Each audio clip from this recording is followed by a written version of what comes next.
पे पता है कि इंतजार किया जा रहा है एग्जिट पोल्स, हालांकि पिछले कुछ समय में जिस तरह एग्जिट पोल्स के आंकड़े बहुत विपरीत गए हैं, मुझे नहीं पता बहुत से लोग इस पर भरोसा करेंगे कि नहीं, लेकिन हम आपको बताएं कि महा एग्जिट पोल एक हम आपको जरूर दिखाएंगे।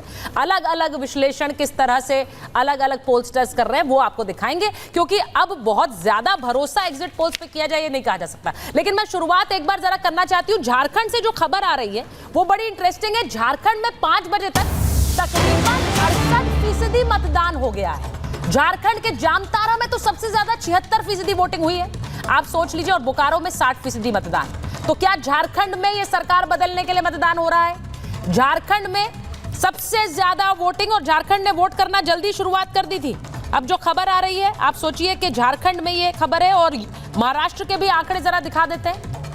महाराष्ट्र में 288 सीटों पर 5 बजे तक मतदान, 5 बजे तक जो हुआ है वो आपको बता देते कि 58% मतदान हुआ है। और गढ़चिरौली में सबसे ज्यादा 96%, 96% वोटिंग हुई है। मुंबई शहर थोड़ा सुस्त रहा है, 49% वोटिंग हुई है। मैं शुरुआत कर रही हूं एक बार, के शर्मा जी आपके पास आ रही हूं। महाराष्ट्र से क्या उम्मीद कर रहे हैं आप? महाराष्ट्र में जो मौजूदा समीकरण है, आपकी सरकार है, महाराष्ट्र के लिए पूरा दमखम लगा दिया है दोनों तरफ से। अब इस चुनाव में बटेंगे तो कटेंगे, एक है तो सेफ हैं, वोट जिहाद, नोट जिहाद, सब कुछ आ गया। सीटें कितनी आ रही हैं? सुचेता जी देखिए, ऐसा है, चुनाव अब लगभग समाप्त होने को है, वोटिंग समाप्त होने को है। थोड़ा इको हो रहा है, ठीक करा दीजिएगा जी, ठीक कर दीजिए। और झारखंड में और महाराष्ट्र दोनों में ही अब चुनाव आधे घंटे में समाप्त हो जाएंगे। और आप एग्जिट पोल भी दिखाने वाली हैं, तो स्वाभाविक रूप से देखिए, कोई माने ना माने, हम तो हमेशा से मानते हैं। जब हरियाणा का भी एग्जिट पोल आया था तो हमने कहा था, हमने तो अच्छे इसको स्वीकारा था और ये कहा था कि ठीक है, आपका एग्जिट पोल है, आप दिखा रहे हैं, लेकिन हम जो है चुनाव जीत रहे हैं इसलिए क्योंकि ज़मीन पर हम खुद थे। आपको पता है, मैं तो खुद ही वहाँ 1.5-2 महीने रहा था, तो मैं बड़ा कॉन्फिडेंस था क्योंकि मुझे ज़मीन दिख रही थी वहाँ की, हम सरकार बना रहे हैं। आज अलग बात है, कांग्रेस ने घोषणा की है कि एग्जिट पोल में हम नहीं जाएंगे।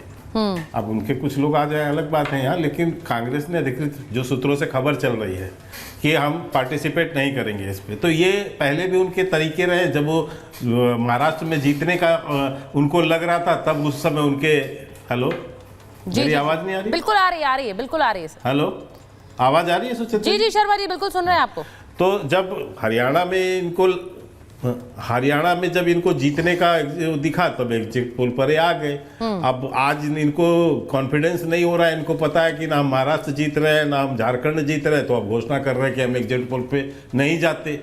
ऐसे ही जो है 19 के बाद भी घोषणा किए थे। तो ये जो है, ये दोहरा चरित्र जो है कांग्रेसियों का है, ये हमारा नहीं है। हम बड़े सम्मान के साथ जो भी सर्वे करते हैं उनकी बातों को हम सुनते हैं। हाँ। हम उससे एक दिशा को समझने की कोशिश करते हैं, चाहे वो ओपिनियन पोल हो चाहे एग्जिट पोल हो, और हम उस पर भी। रही बात जहाँ तक आपने दोनों उसकी कही, देखिए बहुत स्पष्टता से दोनों जगह एक बात की जो है लड़ाई है। एक झारखंड में जो सरकार है, वर्तमान सरकार, उसकी जो कुनीतियाँ रही है और जिस ढंग से वहाँ पर घुसपैठियों का इशू रहा है, जिस ढंग से वहाँ धर्मांतरण का इशू रहा है, ट्राइबल्स की बेटियों को ज़बरदस्ती शादी करने का, मुसलमानों द्वारा उनको जो है उनके धर्म परिवर्तन कराने का इशू रहा है, या वहाँ पर जिस ढंग से सारी योजनाओं को, आपका आश्चर्य होगा वहाँ अभी तक महिला आयोग नहीं बना, तो आप सोच सकते हैं कैसा स्टेट होगा वो। तो जिस ढंग से वहाँ पर भ्रष्टाचार हुआ, एक उस पर पोलिंग है जो आप देख रहे हैं 70, मैं समझता हूँ शायद 74-75% जाए। सर थोड़ी देर में आंकड़े आना शुरू होंगे, 6:30 बजे से हम आंकड़े दिखाएंगे। शर्मा जी 6:30 बजे से हम आंकड़े दिखाना शुरू करेंगे महा एग्जिट पोल के। अभी जो है 0-0 चल रहा है टैली नीचे जी। मैं महाराष्ट्र के संदर्भ में इतना कह दूं, महाराष्ट्र में जो हमारी 2.5 वर्ष में महायुति की सरकार ने जो काम किया है वो हम जनता के बीच लेकर गए हैं, उनसे हमने जनादेश मांगा है। हाँ, बाद में उलेमा बोर्ड फतवा की राजनीति कांग्रेस ने की है फतवा जारी कराए गए हैं और उसके माध्यम से वोट मांगे गए हैं, तो हिंदू मुस्लिम भी करने की कोशिश हुई है, फतवा की राजनीति भी हुई है। नहीं, तो उससे वो स्पष्ट है कितनी एक काम करेगी? पक्ष है जो मुस्लिम राष्ट्र की बात कर रहा है, कितनी काम और करेगी, क्योंकि महाराष्ट्र में जो मुस्लिम वोटर्स हैं उनसे हमारे सहयोगी ने भी आज बात की थी।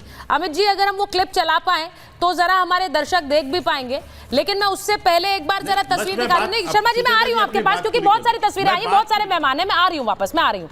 मैं एक बार तारिक खान साहब के पास चली जाती हूँ, समाजवादी पार्टी के प्रवक्ता। तारिक खान साहब, आज बहुत सारी तस्वीरें आई हैं यूपी से, अलग अलग सीटों से, और करहल में तो आरोप ये लग गया कि लड़की का परिवार आरोप लगा रहा है कि समाजवादी पार्टी को वोट नहीं दिया इसलिए हत्या कर दी गई। परिवार ऑन रिकॉर्ड बोल रहा है।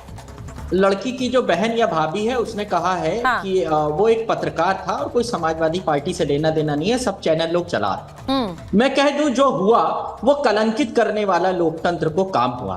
2003 में मैम कोई मिल गया, एक पिक्चर आई थी ऋतिक रोशन की, उसमें दूसरे ग्रहों से मैसेजेस रिसीव करते थे। बड़ी अच्छी पिक्चर थी, शायद आपने देखा हो। पो पो पो पो। तो ये मैम जो पुलिस वाले थे जो लोगों को मार रहे थे, वोट नहीं डालने दे रहे थे, इनको दूसरे ग्रहों से मैसेज आ रहे थे कि इन लोगों को रोको, वोटर्स को रोको। इनको मुख्यमंत्री आदेश नहीं दे रहे थे, इनको डीएम आदेश नहीं दे रहे थे, इनको एसपी आदेश नहीं दे रहे थे। ये मैम दूसरे ग्रह से जो एलियंस लोग होते हैं उनके कांटेक्ट में थे ये लोग। वो लोग उनसे कह रहे थे कि वोटर्स को मारो, उनको बंदूक दिखाओ, उनको दौड़ाओ, उनको गंदी गंदी गालियां दो, महिलाओं से अभद्रता। तो मैम ये सिनेरियो है। आज दुनिया का सबसे बड़ा लोकतंत्र की आंखें शर्म से नीचे झुकने वाला दिन है, जिस दिन यहां के महान वोटरों को पोलिंग बूथ से रोका गया। हैंडबुक फॉर वोटर्स बनी हुई है और हैंडबुक फॉर कैंडिडेट के पेज नंबर 111 पैरा 12.1.8 पे लिखा हुआ है कि पुलिस जो कि प्रमाण पत्र होगा जो लेके जाएगा पहचान पत्र, उसकी जांच नहीं करेगी। चुनाव हैंडबुक से होगा, योगी साहब के आदेशों से पर ये बड़ा अजीब है कि यूपी के उपचुनाव में ही इस तरह की खबरें आई हैं। चुनाव तो महाराष्ट्र में भी हुआ है, चुनाव झारखंड में भी हुआ है, यूपी उपचुनाव में इस तरह की खबरें आई। और ये जो तीनों सीटें हैं वहां पर बड़ा इंटरेस्टिंग होगा कि वहां पर लीड कौन कर रहा है। मैं आपके लिए बता देती हूँ, आपके लिए यूपी उपचुनाव में सबसे ज्यादा कुंदरकी में 57% मतदान हुआ है। कुंदरकी कहां, जहां पर सबसे ज्यादा हंगामा हुआ यूपी उपचुनाव में, कुंदरकी में सबसे ज्यादा 57% मतदान हुआ है, जहां पर आप आरोप लगा रहे हैं कि लोगों को निकलने नहीं दिया वोटिंग के लिए। वहां 57% वोटिंग हुई है। तारिक जी, अब ये भी सुन लीजिए, क्योंकि आंकड़े आ रहे हैं। अब लोगों को रोका जा रहा है तो फिर वोटिंग भी सबसे ज्यादा वहीं हो रही है। अब ये जो तस्वीरें हैं बहुत से आपके नेताओं ने शेयर की हैं, अखिलेश जी ने खुद शेयर की हैं, लेकिन उस पर एक्शन की भी बात उन्होंने लिखी है कि जहां जहां कुछ गड़बड़ी थी इलेक्शन कमीशन ने ली है। लेकिन शांतनु जी, ये कैसे हो गया कि जहां पर सबसे ज्यादा कह रहे थे वोट नहीं देने दिया जा रहा, वहीं पर वोटिंग फीसदी सबसे ज्यादा है 57%? देखिए, ये समाजवादी पार्टी और कांग्रेस का अब एक परिपाटी बन गई कि जिस दिन चुनाव खत्म हो या रिजल्ट आने वाले हैं उसके दिन थोड़ा सा कंफ्यूजन क्रिएट कर दिया। आपको 3 जून को याद है अखिलेश यादव जी ने क्या कहा था? ये चुनाव ईवीएम से नहीं डीएम तय करेगा। उसके बाद बल्कि सीटें वही ज्यादा जीते, तो कंफ्यूजन क्रिएट करते हैं। अगर बाद में हार गए तो कार्यकर्ता वो क्या कहेंगे? आपको याद है जयराम रमेश जी ने क्या ट्वीट किया था कि अमित शाह ने 150 डीएम को कॉल किया है। इलेक्शन कमीशन ने डेटा मांगा तो उन्होंने कहा मैं 1 हफ्ते बाद दूंगा। 1 हफ्ते नहीं, 4 महीने में उन्होंने डेटा नहीं दिया है। तो इन बातों पर मत करिए। ये तरीके हैं समाजवादी पार्टी के डिफ्लेक्ट करने के। वो वैसे भी किसी व्यवस्था में बिलीव करते नहीं है। उनकी वो पहले देखिए, जब वो ये इन लोगों को याद है वो बक्सा वाला, बक्सा ये लूट लेते थे कि अतीक अहमद को बेचते थे, मुख्तार अंसारी को बेचते थे। अभी ईवीएम आ गई तो कुछ कर नहीं पाते हैं, तो कहते हैं यार ये खराब है, वो खराब है, ये खराब है, वो खराब है। तो मेरे ख्याल से बहुत अच्छी, हमें ईसी को, भारत के इलेक्शन कमीशन को बार बार धन्यवाद देना चाहिए। इतने बड़े देश में इतना सुचारू रूप से चुनाव होता है और नतीजे आएंगे 23 को, उसका इंतजार करना चाहिए।